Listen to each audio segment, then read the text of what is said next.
berdasar ke pengaduan dari sopir truk yang galak dipajai pas lewat di Jalan Sudirman, Kota Prabu Muli oleh sejumlah preman maupun pengamen jalanan, anggota Polres Prabu Muli langsung nindak lanjutinya.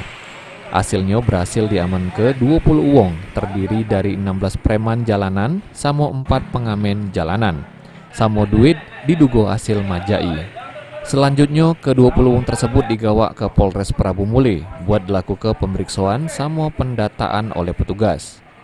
Menurut Wakapolres Prabu Muli, para preman maupun pengamen jalanan ini galak mintai duit sama warga, khususnya sopir truk, dengan nominal yang tidak wajar, di mana melebihi nominal yang sudah diterapkan. Di sini dipungut antara 10 sampai dengan 25.000 setiap melakukan kegiatan bongkar muat di belakang pasar.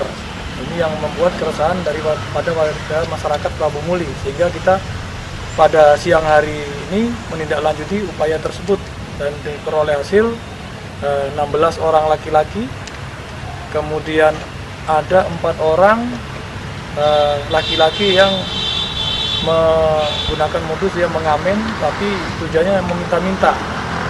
Dia hanya membawa gitar tapi tujuannya hanya meminta-minta. Buat para preman maupun pengamen jalanan yang diamankan ini bakal dilakukan pembinaan oleh Polres Prabu Muli dengan berkoordinasi sama dinas terkait di Kota Prabu Muli.